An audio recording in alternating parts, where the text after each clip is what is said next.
सभी विद्यार्थियों को नमस्कार। मेरा नाम मुकेश कुमार है और हम लोग समाजशास्त्र का जो पेपर सेकंड है बीए पार्ट फर्स्ट में, उसका हम लोग यहाँ पर अध्ययन करेंगे। तो पेपर जो सेकंड है उसका नाम है paper second society in India, Bharat में समाज। जैसा कि आप लोग जानते हैं कि हमारा जो प्रत्येक पेपर है वो 3 यूनिट्स में विभाजित है। आज हम थोड़ी सिलेबस पे चर्चा करेंगे। तो यूनिट फर्स्ट, यूनिट सेकंड और यूनिट थर्ड। जो पहले ही जो यूनिट है उसमें जो उसका जो नाम है sociological understanding of Indian society, कि भारतीय समाज की एक समाजशास्त्रीय समझ के बारे में हम लोग इसमें देखेंगे। इसमें textual and field view, tradition, इसमें GS Ghurye and MN Srinivas का नाम आता है। Civilisation and the Marxian tradition में एन.के. बोस और डी.पी. मुखर्जी का नाम आता है। तो हम पहले इकाई द्वितीय यूनिट सेकंड और यूनिट थर्ड के बारे में हम लोग बातें बताएंगे। पहले यूनिट थर्ड ही हम लोग क्रम से हम लोग इनका अध्ययन करेंगे। तो यूनिट फर्स्ट में सोसाइटी इन इंडिया, पेपर का नाम है अपना, यूनिट है sociological understanding of Indian society. इसमें textual and field view. Textual क्या होता है, तो बात आती है टेक्सचुअल व्यू। आपने टेक्स्ट का नाम सुना होगा, जैसे हम पढ़ते टेक्स्ट बुक वगैरह, तो textual view, TEXTUAL, textual view, VIEW। तो इसको बोलेंगे पाठ्य परिदृश्य। पाठ्य परिदृश्य।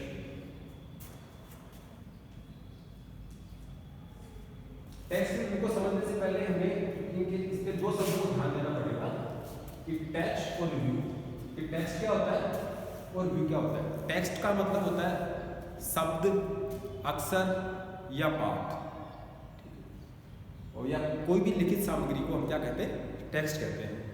और व्यू का मतलब क्या होता है, व्यू का वैसे मतलब होता है बहुत सारे साधारण रूप से देखना या उसका परिदृश्य या कोई भी तस्वीर। आजकल जब हम मोबाइल में फोटो खींचते हैं तो एक शब्द प्रचलित में है कि व्यू अच्छा आ रहा है। व्यू का मतलब दृश्य, सीन, कि कैसा दिख रहा है। तो टेक्स्ट का मतलब पाठ, इसका हिंदी अनुवाद हुआ पाठ्य परिदृश्य। तो भारतीय समाज को जब हम पाठ्य परिदृश्य के हिसाब से देखते हैं, जब लिखित सामग्री के हिसाब से देखते हैं, लिखित सामग्री हमारे समाज के बारे में बहुत सारी है, उसके हिसाब से हम जो हमारा जो समाज के बारे में एक जो चित्र बनता है वो कैसा दिखाई देता है, उसको हम बोलेंगे टेक्सचुअल व्यू।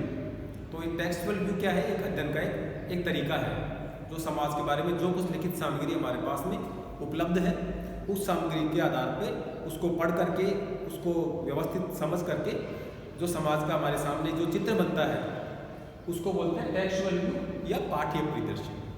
इसी तरीके से आता है फील्ड व्यू। फील्ड का जैसा कि नाम से ही है, क्षेत्र या खेत या एरिया, किसी भी चीज़ को जा करके देखना। एक मान लो हमें जयपुर के बारे में समझना है, एक तो जयपुर के बारे में अपनी जो किताबों में क्या क्या लिखा गया है उसको देख करके जयपुर के हमारे मस्तिष्क में एक जो काल्पनिक इमेज बनती है वो तो हो गया टेक्सचुअल व्यू।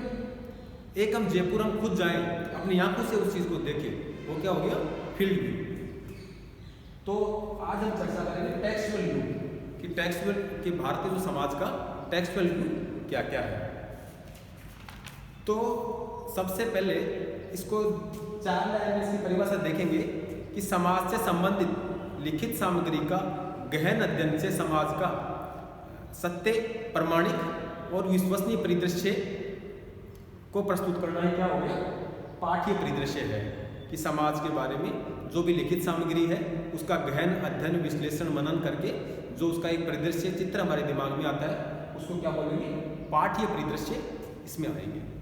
तो इस पाठ्य परिदृश्य की एक इसमें जो ड्रॉबैक है, इसकी कमी ये है कि इससे हम उन्हीं समाजों का अध्ययन कर सकते हैं जिस समाज के बारे में हमारे पास में पठनीय सामग्री उपलब्ध हो, लिखित सामग्री हमारे पास में उपलब्ध हो। लिखित सामग्री का मतलब सिर्फ अक्षर ही नहीं है, उसके बाद कोई लिपि भी हो सकता है, कोई ताम्रपत्र भी हो सकता है, कोई चित्र भी उसमें हो सकता है। तो पाठ्य परिदृश्य के आधार पर भारतीय समाज का इसमें कैसा इसमें परिदृश्य बनता है और पाठ्य परिदृश्य की एक जो मोटी कमी क्या है, इसके आधार पर सब उन्हीं समाजों का अध्ययन कर सकते हैं जिसके बारे में कोई पठनीय या समझने योग्य सामग्री हमारे पास में उपलब्ध हो। भारतीय समाज इस दृष्टि से समृद्ध है क्योंकि हमारे समाज में ऐतिहासिक जो ग्रंथ हैं और जो ऐतिहासिक जो पुरातात्विक सामग्री है वो प्रचुर मात्रा में विद्यमान है। तो हमारा समाज जो भारत के बारे में है ये बहुत सारी पठनीय सामग्री हमारे पास में भरी पड़ी है। अब इस जो पाठ्य जो परिदृश्य है इसके स्रोत कौन कौन से हैं? तो इसके प्रमुख स्रोत धर्म ग्रंथ हैं, हमारे उपनिषद हैं, पुराण हैं, स्मृतियाँ हैं, महाकाव्य हैं, समसामयिक ग्रंथ हैं, कलाकृतियाँ हैं, ताम्रपत्र हैं, भित्ति चित्र हैं, विदेशी यात्रियों के विवरण हैं। तो इन स्रोतों के आधार पर आधारित अध्ययन से तैयार किए गए समाज के ज्ञान को क्या कहते हैं? पाठ्य परिदृश्य कहते हैं। फिर हम इसको समझने की कोशिश करेंगे क्योंकि 4 लाइन में हमारे समझ में आना जरूरी। पाठ्य परिदृश्य का मतलब है पुराने हमारे समाज के बारे में जो लिखित सामग्री उपलब्ध है, जैसे महाकाव्य, स्मृतियाँ, समसामयिक गेंद, भित्ति चित्र, ताम्रपत्र, उसके आधार पर हमारे दिमाग में उस समाज का जो एक खाका बनता है उसे क्या कहते हैं हम लोग? पाठ्य परिदृश्य इसमें कहते हैं। तो इसमें ये जो पाठ्य परिदृश्य होता है इसमें ये बहुत ही एक व्यवस्थित पद्धति है और इसमें जो लिखित सामग्री है उसको इकट्ठा किया जाता है। और इस परिदृश्य में एक शब्द आपके बीच में बार बार बराबर आएगा, कंटेंट एनालिसिस। कंटेंट एनालिसिस, इसको बोलेंगे हम लोग अंतर्वस्तु विश्लेषण। अंतर्वस्तु विश्लेषण क्या होता है? किसी चीज के बारे में लिखित सामग्री के आधार पर निष्कर्ष निकालना। कई बार इस चुनाव के टाइम एक बार अखबारों में और किसी समय पर आता है कि कोई शब्द हमें कोई भी व्यक्ति किसी शब्द को बार बार काम में लेता है, तो उसके आधार पर उसका एक महत्व होता है कि ये शब्द बार बार में काम में क्यों लिया जा रहा है, उसका विश्लेषण किया जाता है। तो उसको हम बोलते हैं कंटेंट एनालिसिस। तो पुरानी जो सामग्री होती है उसका कंटेंट एनालिसिस कर करके, अंतर्वस्तु विश्लेषण करके उसका निष्कर्ष उससे निकाले जाते हैं। एक परिदृश्य खींचा जाता है, एक खाका इसमें खींचा जाता है। तो ये तो क्या है? कंटेंट एनालिसिस तो इसकी टेक्सचुअल विधि क्या है? एक विधि है, एक महत्वपूर्ण विधि है। और इसमें लिखित सामग्री के आधार पर एक सामान्य सा चित्र जो कि गुणात्मक होता है और विश्वसनीय होता है उसको समाज के सामने प्रस्तुत किया जाता है। वो पाठ्य परिदृश्य की जो इकाइयाँ हैं वो क्या क्या है? इसमें शब्द भी इसकी इकाई है, वाक्य इसकी इकाई है, प्रसंग भी हो सकता है, कोई समय भी हो सकता है, स्थान भी हो सकता है। ये इसकी इकाइयाँ हैं। उसके आधार पर हम समाज के एक उस समय की जो परिस्थिति, उस वस्तु स्थिति है उसको समझते हैं। अब आते हैं इस ये जो अपना टेक्सचुअल व्यू है, ये पाठ्य परिदृश्य है, इसके चरण क्या क्या है? कोई भी काम करते हैं तो उसकी एक रूपरेखा बनाते हैं हम लोग। तो एक हर काम एक स्टेप में होता है कि जैसे मान लो हमें एक मकान बनाना हो तो सबसे पहले हम लोग उसका एक नक्शा बनाएंगे, फिर उसकी क्या नींव खुदेंगे, चलो नींव खुदाई होगी, फिर उसकी नींव भरेगी, फिर दीवारें खींची जाएंगी, फिर छत डलेगी, फिर प्लास्टर होगा, फिर उसका कलर किया जाएगा, फिर गेट चढ़ाए जाएंगे। तो कोई भी कार्य जब हम करते हैं तो उसकी एक व्यवस्थित योजना पहले बनाई जाती है। तो उसके एक चरण होते हैं निश्चित। तो जो टेक्सचुअल व्यू है उसके चरण क्या क्या है? तो सबसे पहले उसके लिए एक रूपरेखा का निर्माण किया जाता है, उसका एक नक्शा पहले बनाया जाता है। दूसरा, लिखित सामग्री को एकत्रित किया जाता है कि कौन कौन सी सामग्री हमें पढ़नी है, कौन सी चीज़ काम की है, कौन सी नहीं है, कौन सी ज़्यादा काम की है, कौन सी कम काम की है। तीसरा, अंतर्वस्तु विश्लेषण के लिए तथ्यों का चयन इसमें किया जाता है। अंतर्वस्तु विश्लेषण क्या होता है? इसके आधार पर लिखित सामग्री का विश्लेषण, लिखित सामग्री का अध्ययन उसमें किया जाता है। फिर उसके बाद में तथ्यों का एकत्रीकरण किया जाता है, वर्गीकरण किया जाता है और वर्णन किया जाता है। तथ्यों का एकत्रीकरण, वर्गीकरण और वर्णन तीनों अलग अलग चीज़ें हैं। एकत्रीकरण का मतलब क्या होता है? उनको इकट्ठे करना। मान लो किसी भी चीज़ को हम अलग अलग जगहों से लाके उसको इकट्ठा करा तो एकत्रीकरण हो गया। उनका वर्गीकरण करना, उसको अलग अलग भागों में बांट देना कि ये उस समय की है, ये उस समय की, ये उस विषय से संबंधित है। अलग अलग विषय या कालक्रम के हिसाब से उसको बांट देते हैं और लास्ट में उसके बारे में हम लोग उसका वर्णन करते हैं। और सबसे अंतिम रूप से उस सामग्री के आधार पर हम लोग क्या करते हैं? उससे जो समाज है या जो हमारा अध्ययन विषय है उसका वर्णन हम लोग इसमें करते हैं। तो ये इस तरह से अपने जो पाठ्य परिदृश्य है इसका ये जो चरण है। Sources of textual view of Indian society, तो कहते हैं भारतीय समाज का जो टेक्सचुअल व्यू है, जो पाठ्य जो परिदृश्य है, वो उसके स्रोत क्या क्या है मुख्य रूप से। तो इसको दो सीमित शब्दों में बताना तो कहते हैं कि साहब जो भी हमारे पास में लिखित सामग्री है वो ही पाठ्य परिदृश्य की का स्रोत है।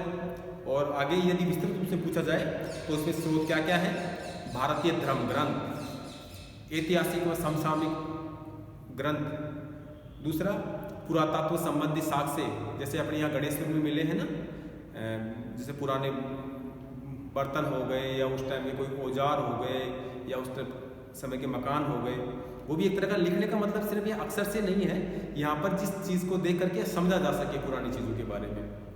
तीसरा है विदेशियों के विवरण, पहले जैसे हम देखें वेनसांग और फाइयन विदेशी यात्री हमारे यहाँ पुरातत्व में आए थे, वो भी यहाँ के बारे में कुछ ना कुछ के लिखे गए हैं, पुराने पत्र हैं, उनका हम लोग अध्ययन करते हैं कि उनके बारे में भी कहीं ना कहीं कुछ ना कुछ लिखा होता है।